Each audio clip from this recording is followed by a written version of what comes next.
Thank you so much आप लोगों को कि इतनी देर किसी को बैठ के सुनना सबसे बड़ी बात ये होती है, क्योंकि जब वहाँ पे हम बैठ के किसी को सुनते हैं तो उतना पेशेंस रखना पड़ता है, ये मुझे लगता है। और एक्चुअली मैं 26 साल की हूँ। 2011 में चलती ट्रेन से मुझे कुछ बदमाशों ने, मैं वॉलीबॉल चैंपियन भी रह चुकी हूँ, 2011 में चलती ट्रेन से मुझे बदमाशों ने एक गोल्ड चेन पहनी थी, चलती ट्रेन से मुझे उठा के बाहर फेंक दिया था। लखनऊ से दिल्ली आ रही थी मैं। कंपार्टमेंट में बहुत सारे, जनरल कंपार्टमेंट था, बहुत सारे लोग थे, किसी ने मना नहीं किया। एक प्लेयर का जो स्पिरिट होता है वो अपने आप, जब कोई छीनने की कोशिश करता कुछ भी, वो देता नहीं है। तो मेरे में भी था, मैंने मना किया और उन्होंने मुझे चलती ट्रेन से, वो 4-5 थे, उन्होंने बाहर फेंका। दुर्भाग्य ये था कि उसी समय दूसरी ट्रैक से ट्रेन आई और मैं उस ट्रेन में टकराई, फिर नीचे गिरी, दोनों ट्रेनें निकल गईं। कुछ देर बाद मैंने हाथ को ऐसे रख के उठने की कोशिश किया तो देखा कि मेरा पैर कट चुका था। थाई को उठा के देखा, मेरा पैर ऐसे जीन्स में लटका हुआ था, ब्लड फोर्सफुली निकल रहा, दूसरे पैर की हड्डियाँ टूट टूट के बाहर निकल चुकी थी। पूरी रात मैं चिल्लाती रही ट्रैक पे, छोटे छोटे पत्थर होते ऐसे चिल्लाती रही कि कोई बचा ले, कोई नहीं आया बचाने। और जब पूरी रात चिल्लाते चिल्लाते इतना कि मुझे दिखाई भी देना बंद हो गया, जब ट्रेन आता था तो वाइब्रेट होता था। इतना ही नहीं, फ्री का इनविटेशन भी लोगों को मिल गया था, कुछ लोगों को। ट्रैक पे आपने ट्रेन की ट्रैक पे छोटे छोटे चूहे देखे होंगे, मेरे कटे हुए पैर पे आग के मेरे पैर कुतर रहे थे। मैं ब्रेन कॉन्शियस मेरा पूरा काम कर रहा था मेरे, लेकिन बॉडी में कोई भी मूवमेंट नहीं था। पूरे पल में वही चीज़ें सोच कि कैसे मैं अपने आप को कैसे बचा पाऊँ, लेकिन करीब पूरी रात ऐसे बीता। सुबह गांव वालों ने मुझे बरेली डिस्ट्रिक्ट हॉस्पिटल यूपी में है, वहाँ पे हुआ था ये।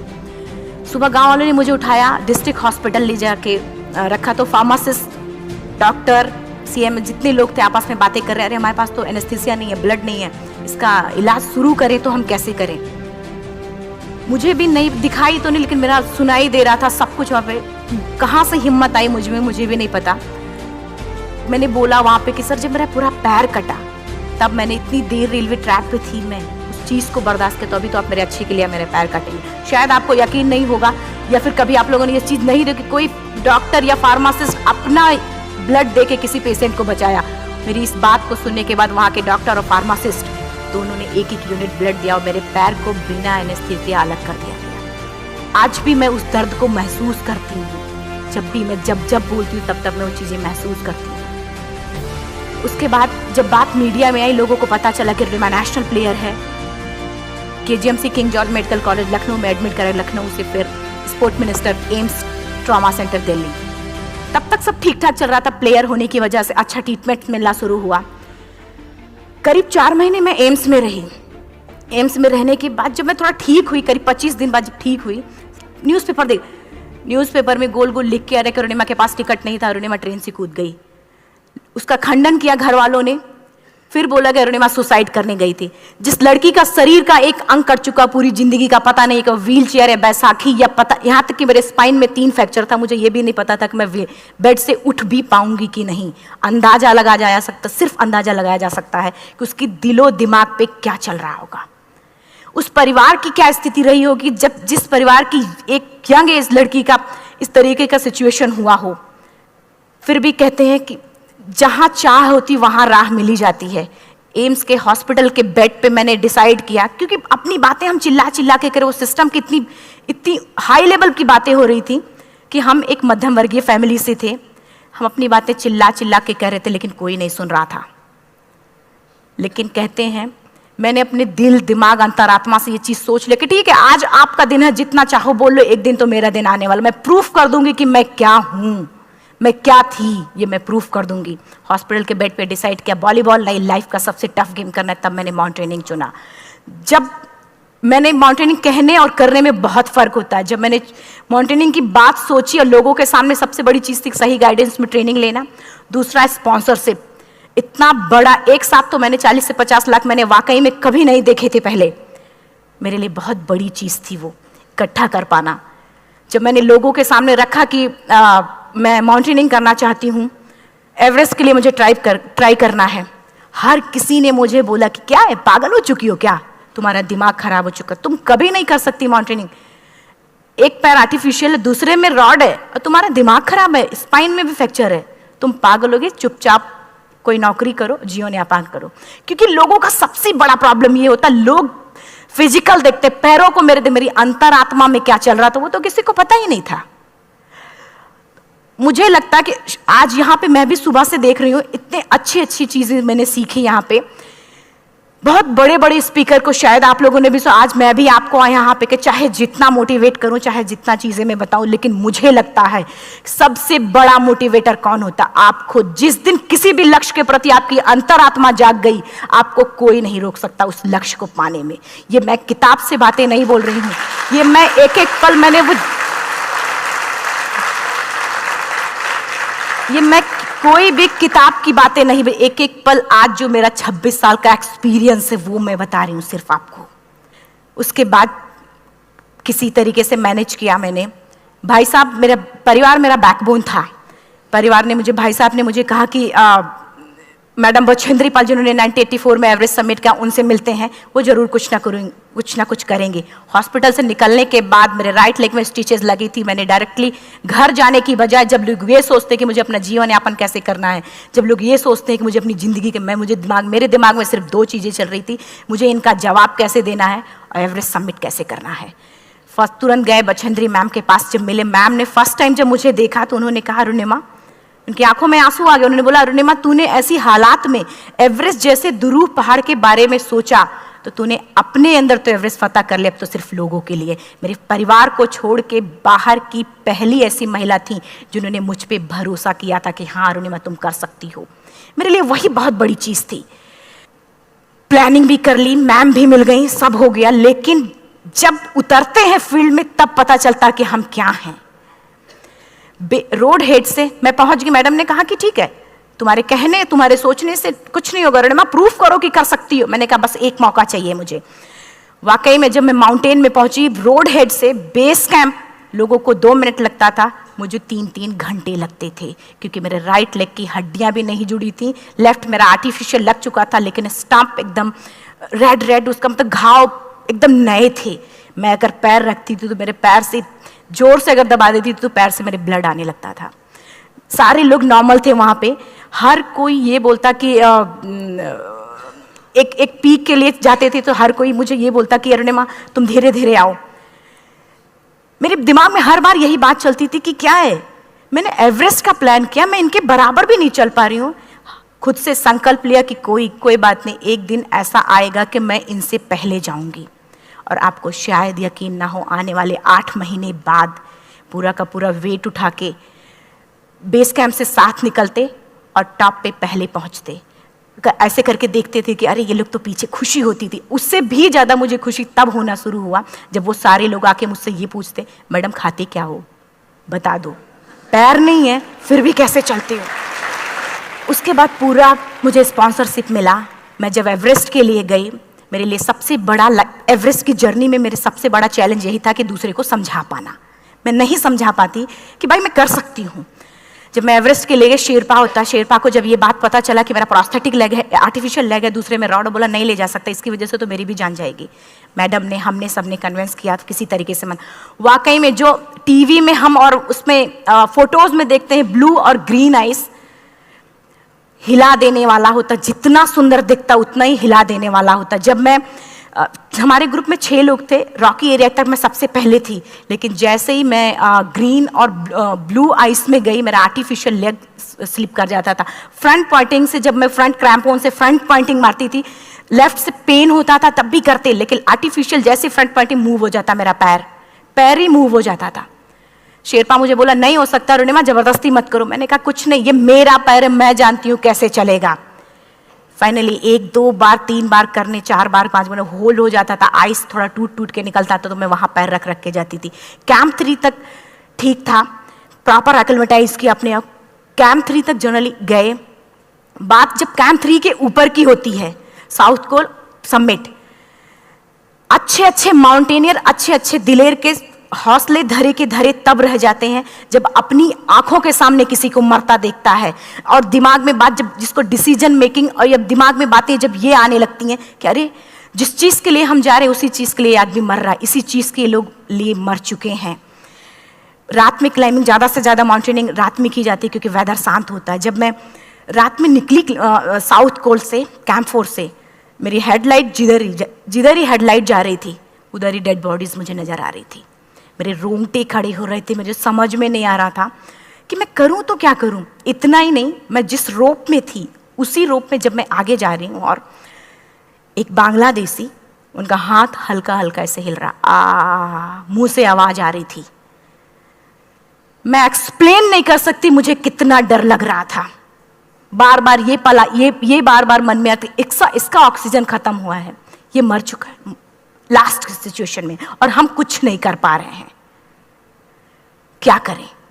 उसके बाद मैंने 10 से 15 मिनट सिर्फ मैं वहाँ खड़ी रही। मैंने सिर्फ इतना बोला कि अगर आप सभी में से सभी ने एवरेस्ट सबमिट कर लिया तब तो ठीक है, अगर नहीं सबमिट किया है मैं सबके लिए एवरेस्ट सबमिट करूँगी और जिंदा वापस जाऊँगी। क्योंकि जैसा हम सोचते हैं हमारी बॉडी उसी तरीके से जनरेट करना शुरू करती है। मैंने डेड बॉडी, क्योंकि जा ही नहीं सकते थे किनारे से, उसी रोप में वो एंकर है, डेड बॉडी को लांगी और लांग के जाना शुरू किया। हिलेरी स्टेप साउथ समिट के करीब जब मैं खुद पहुंची, मेरे शेरपा ने एक जोर से झटका मुझे दिया कि अरुणिमा वापस चलो, तुम्हारा ऑक्सीजन खत्म हो रहा है। हिलेरी स्टेप के बाद एवरेस्ट समिट है, थोड़ा चलने के बाद एवरेस्ट समिट है। अगर कोई आपसे ये बोले, आप अपने टारगेट के इतने करीब हो, अगर कोई आपसे ये बोले कि अरुणिमा वापस चलो, कैसा लगता है? मैंने भी यही बोला, सर क्या बोल रहे हो आप, मैं नहीं जाऊंगी वापस। बोला अरुणिमा जिंदगी रही, दोबारा ट्राई करना और एवरेस्ट समिट हो जाएगा दोबारा तुम्हारा। मैंने कहा नहीं, ये आप जिंदगी में गोल्ड चांस बार बार नहीं आते, लाइफ में कभी कभी आता है, ये आपके ऊपर आता, आप उसको पकड़ के रखते हो या फिर छोड़ देते हो। मैं अपना गोल्ड चांस कभी नहीं, क्योंकि मैं जानती थी मुझे स्पॉन्सरशिप बहुत मुश्किल से मिला, एक बार अगर मैं छोड़ देती दोबारा मुझे कभी नहीं मिलता। मैं बहुत अच्छी तरीके से जानती थी। मेरा फाइनली मुझे बछेंद्री मैम ने भी एक बार बात समझाई थी, मेरी माँ ने मुझे एक बात बताया था कि लाइफ में कभी कभी सिचुएशन ऐसी आती है जब सिर्फ आप अकेले होते हो, डिसीजन सिर्फ आपको लेना होता है। जहां पे भी होना, खड़े होकर हल्का सा पीछे मुड़कर देखना और ये सोचना कि आप एक एक कदम चल के यहां तक पहुंचे हो, सिर्फ अपना एक कदम आगे बढ़ाना। तुम देखना कुछ देर बाद तुम टॉप पे होगी। मेरे दिमाग में उनकी बातें वीडियो की तरह चल रही थी और सिर्फ एवरेस्ट का टॉप चल रहा था। मैंने शेरपा को पहले कन्विंस करने की कोशिश की कि भाई चल, कुछ नहीं होगा भाई चल। फाइनली जब वो नहीं माना, मैंने एक कदम आगे बढ़ाया, डिसीजन लिया कि नहीं, जाना ही जाना है। आगे बढ़े, करीब 1 से 1.5 घंटे बाद मैं टॉप पे थी। और इतना ही नहीं, आज भी मैं जितनी बार बोलती हूं उतनी बार मैं महसूस करती हूं, मेरे रोंगटे खड़े हो जाते हैं, मेरा दोनों हाथ ऊपर करके जोर जोर चिल्लाने का मन कर रहा, कितनी जोर से चिल्लाऊं, इतनी जोर से चिल्लाऊं कि सबको बता दूं कि आज मैं टॉप ऑफ द वर्ल्ड पे हूं। उन लोगों को बता दूं जो लोग ये सोचते हैं, लड़की, दूसरे विकलांग, तीसरे मिडिल क्लास में, जो लोग एक बार हार के फिर दोबारा लड़ना नहीं चाहते, जो लोग हारने के बाद सोचते हैं कि हम दोबारा कुछ कर नहीं सकते, उन लोगों को मैं चिल्ला चिल्ला के टॉप से बताना चाहती थी कि नहीं, आप सब कुछ कर सकते हो। सिर्फ एक सोच की विकलांगता, हैंडीकैप आदमी यहां से होता है, यहां से नहीं। अगर यहां से जो आदमी विकलांग है तो नॉर्मल आदमी भी विकलांग है, जो अगर यहां से विकलांग है। चिल्ला चिल्ला के मैं बताना चाहती थी। मैंने शेरपा से कहा कि आप एक फोटो खींच लो, क्योंकि सारे लोग फोटो, अपना नेशनल फ्लैग का जो वैल्यू होती है ना, वो जो हम कहीं बाहर होते हैं तो पता चलता है। मुझे भी बहुत खुशी हो रही थी, फ्लैग को हग किया और बोला फोटो खींचो। बोला पागल हो गई है, तेरा ऑक्सीजन कभी भी खत्म हो जाएगा, नीचे चल। नहीं, फोटो खींच लो। फोटो खींचा उसने। वो तो अगली बार इतना तेज गुस्सा हुआ, मैंने उसको बोला कि भाई वीडियो भी बना ले। 8848 की हाइट पे ऑक्सीजन खत्म हो रहा है, आज हम भी हंस रहे हैं आप लोगों के साथ क्योंकि यहाँ पूरा ऑक्सीजन है। और 8848 की हाइट पे जब मुझे शेरपा, कोई भी शेरपा को बोलेगा भाई वीडियो बना, तो परेशान हो जाएगा, पागल हो चुकी है, तुम मर जाए, यहाँ मैं जा रहा हूँ नीचे। मैंने कहा नहीं, कुछ नहीं होगा, आप बनाओ वीडियो। किसी तरीके से मन में 4-5 पेयर बैटरी रख के लेके गई कि डिस्पोजल कैमरा, एक अलग कैमरा की, मतलब एक नहीं काम करेगा तो दूसरा करेगा, प्रॉपर प्लानिंग से। शायद आप लोग भी सोचो कि वाकई में लड़की को इतना बड़ा रिस्क लेने की क्या जरूरत थी, कि जिंदगी कभी भी जा सकती थी इसकी। लेकिन मैंने वो रिस्क लिया क्यों? क्योंकि मैं चाहती थी, कहीं ना कहीं से मेरे भी दिमाग में ये बात आ चुका था कि मैं जिंदा वापस ना जाऊं। मैं चाहती थी कि अगर मैं जिंदा ना जाऊं तो ये वीडियो मेरे इंडिया शेरपा से मैंने यही बात बोली, ये वीडियो अगर मैं जिंदा नहीं जाती हूँ, ये वीडियो मेरे इंडिया पहुँचा देना, मेरे यूथ तक चला जाएगा। क्योंकि मैं चाहती थी कि 11 अप्रैल 2011 को मेरा एक्सीडेंट हुआ, 21 मई 2013 10:55 पे मैं टॉप ऑफ द वर्ल्ड पे थी। ऑलमोस्ट 1 से 2 साल के अंदर कैसे यहां से मैंने ये चीज, मैंने कभी भी कामयाब होने के, मेरी वो जिंदगी बन चुकी थी, मेरा जुनून बन चुका था, मेरा पैशन मेरा जिद बन चुका था। वो मेरा सोते उठते बैठते सिर्फ मुझे एवरेस्ट दिखाई जाए। और मुझे लगता है किसी को भी अगर अपना लक्ष्य पाना है, यहां से अगर वो पागलपन जब तक नहीं आएगा तब तक नहीं होगा। वो फाइनली उसने वीडियो बनाया। आप बोल रहे फटाफट रोनिमा नीचे भागो। जब मैं टॉप पे थी तो कुछ लोग और भी थे, लेकिन 10:55 पे मैंने एवरेस्ट समिट, 11 बजे के बाद अगर कोई अटैम्प्ट करने की कोशिश करता है उसको सुसाइड अटैम्प्ट बोलते हैं। जैसे ही मैं नीचे चलना शुरू की, मैंने कहा भाई हाँ चल नीचे चलते हैं। ज़्यादा से ज़्यादा मौतें नीचे आते वक्त होती हैं एवरेस्ट पे। जब मैं नीचे आ रही हूँ, थोड़ा दूर ही मैं नीचे चली थी, मेरा ऑक्सीजन पूरी तरीके से ख़त्म। सिर्फ अंदाज़ा लगा सकता कि जब ऑक्सीजन खत्म हुआ क्या परिस्थिति रही होगी। मैं ऐसे नीचे गिर गई और शेरपा मुझे बोला कि रोनिमा मुझे यकीन नहीं था कि तू एवरेस्ट सबमिट कर पाएगी, लेकिन फिर भी तूने किया। मैं चाहता हूँ कि रोनिमा जिंदा चल, तू वापस उठ, खड़ी हो। मुझे खड़ा करने की वो कोशिश कर रहा था बार बार, मैं खड़ी नहीं हो पा रही थी, वाकई में दम ही नहीं था। लेकिन फिर भी कहते हैं कि जैसे हमारे नियम होते हैं वैसे ऊपर वाले के भी नियम हैं। उसकी लिस्ट में जब मेरा नाम नहीं है तो वो मुझे नहीं ले जा सकता। अगर दूसरी चीज, मेरा कॉन्सेप्ट एकदम क्लियर हो चुका था। जब रेलवे ट्रैक पे मैं थी, रेलवे ट्रैक पे 7 घंटे में पड़ी थी, 49 ट्रेन अप डाउन हुई थी, तो मेरा कॉन्सेप्ट एकदम क्लियर हो चुका था। इसका मतलब है कि ऊपर वाले ने अगर मुझे कुछ बचाया है तो कुछ ना कुछ इतिहास रचने के लिए बचाया है।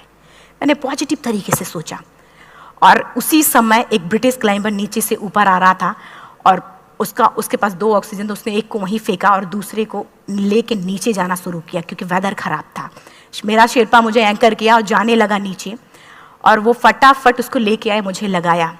उसने बोला रोनिमा तू बहुत लकी है कि तुझे यहाँ पे ऑक्सीजन मिला है। वाकई में ऊपर वाला भी चाहता है कि तू जिंदा रहे। वो मुझे बार बार लकी लकी बोल रहा था। शायद आप लोग में से भी कोई होगा कि जो लक और भाग्य जैसी चीज़ों पे यकीन करता हो, या पता नहीं भी। मैं किसी की भावनाओं को ठेस नहीं पहुंचाना चाहते, लेकिन मैं इन किसी भी चीज़ों पे भरोसा नहीं करती, क्योंकि मेरा मानना है कि लक भी उसी का साथ देता है जिसके अंदर जीतने का जज्बा है। अगर आपके अंदर जीतने का जज्बा नहीं है, चारों तरफ सिर्फ बहाने होते हैं, सिर्फ बहाने, इतना सारा एक्सक्यूज होता है। शायद मैं भी अगर वापस आ गई होती तो मैं बोल देती मेरा ऑक्सीजन खत्म है, कोई मुझसे पूछने ना बचेंद्री मन ना मेरा परिवार, कोई भी मुझे पूछने नहीं आता। लेकिन क्या कभी मैं अपने आप को समझा पाती? कभी नहीं। फाइनली जो भी था, लक भाग्य किस्मत में नीचे आ रही थी, बहुत खुश थी। माउंटेन, डेड बॉडीज, मेरा शेरपा, ये लोग थे। मैं किसी से शेयर भी नहीं कर पा रही थी कि अरे मैंने एवरेस्ट सबमिट किया, किसी से शेयर भी नहीं कर पा रहे थे। फटाफट मैंने नीचे हील मार के, हमारे से हील मार के नीचे आ रहे थे। एकाएक मेरा प्रोस्थेटिक लेग, पूरा का पूरा लेग ही निकल गया। -60 डिग्री तक टेम्परेचर डाउन हो जाता है एवरेस्ट पे। मेरा हाथ वगैरह ये सब ऐसे मूवमेंट, ऐसे मुड़ नहीं रहा था, ब्लड निकलने लगा था, ये सब यहाँ पे। मुझे शेरपा से मैं बोल रही हूँ कि ऑलरेडी मेरा पैर कटा हुआ है, अगर दिमाग में ये बात है कि मेरा हाथ भी काटना पड़ेगा, कैसा लगेगा मेरा दिमाग। क्योंकि ये ऐसा मूवमेंट, रेड 3 स्टेज होती हैं, रेड मेरा हो चुका था, रेड, ब्लैक, ब्लू, ब्लैक हो तो काटना पड़ेगा। तो बार बार मैं बोल रही हूँ शेरपा से कि भाई हाथ मेरा कुछ हो रहा है, इसमें मूवमेंट नहीं हो रहा है, यहाँ सबसे ब्लड हो। बोला रोनिमा कुछ नहीं, जितना नीचे जाएंगे उतना अच्छा होगा। प्रोस्थेटिक लेग मेरा निकल चुका है, मैं रुकी हूँ, मेरा ऑक्सीजन चल रहा, बड़े मुश्किल से लक भाग्य किस्मत जो भी था मुझे मिला था। शेरपा मेरे आगे है, लास्ट मोमेंट तक वो मुझे बोलेगा अगर वो मैं नहीं चलती वो मुझे छोड़ के चला जाए। गलती उसकी भी नहीं होती, क्योंकि वो क्या करे क्लाइंबर की वजह से, या तो अपनी जान वो भी दी, गलती उसकी भी नहीं है। लास्ट में मेरी आंखों से आंसू निकलने लगा। मैंने सोचा क्या करूं अब, रोने अपने आप आंसू ने कहीं ना कहीं से आ ही जाता है। दूसरे पल मुझे समझ में आ गया कि रोने धोने से कुछ नहीं होगा। मैंने आंसू को पोंछा और रोप, जो मेरी रोप थी, रोप को पकड़ा, दूसरे हाथ से आर्टिफिशियल लेग को, पैर को घसीट के चलना शुरू हो गया, क्योंकि मेरे पास यही था। ये तो दूसरा था, गिव अप कर दो ही चीज़ थी। पैर को घसीट चलना शुरू हुआ। कुछ दूर नीचे चलने के आने के बाद रॉक था, उसमें घुसे, पैर को खोला, सही किया, फिर नीचे चला। Camp 4 to summit to camp 4 3500 feet है, और इसमें टोटल जनरली लोग 16 से 17 घंटे में समिट कर लेते हैं। मुझे टोटल 28 घंटे लगे थे। हर माउंटेनियर, चाहे बाहर का या फिर इंडिया का, हर किसी ने ये मान लिया था कि अरुणिमा जिंदा वापस नहीं आएंगी। हर किसी ने ये चीज़ मान लिया था। लेकिन मुझे लगता, जब मैं वापस साउथ कोल पहुंची, जब मैं टेंट का जिप खोला, मैंने हर किसी ने कहा कि अरे तू यहाँ है, हम तो सब सोच लिए थे तू चली गई। हर किसी ने ये बोला था। फिर सब खुशी मना रहे थे हम सब। देखिए, ये सब बताने का मेरा सिर्फ एक मकसद था कि सब कुछ हम में है, हम जैसा चाहें वैसा कर सकते हैं। ऑलरेडी टाइम हो चुका है। मैं एक चार लाइन की पंक्ति सिर्फ बोलूँगी। मैं एक्चुअली, मेरा एम है कि मैं वर्ल्ड के जो कॉन्टिनेंट हैं, कॉन्टिनेंट के हाईएस्ट पीक समिट करूं। एशिया का एवरेस्ट हो चुका है, अफ्रीका किलिमंजारो हो चुका है, यूरोप का एल्ब्रूस हो चुका है। 23 नवंबर को मैं जा रही हूँ ऑस्ट्रेलिया हाईएस्ट पीक के लिए। बस आप लोगों की गुड विशेस चाहिए। और 4 लाइन, अभी तो इस बाज की असली उड़ान बाकी है, अभी तो इस बाज की असली उड़ान बाकी है, अभी तो इस परिंदे का इम्तहान बाकी है, अभी अभी मैंने लांघा है समुद्रों को, अभी तो पूरा आसमान बाकी है। Thank you so much, thank you.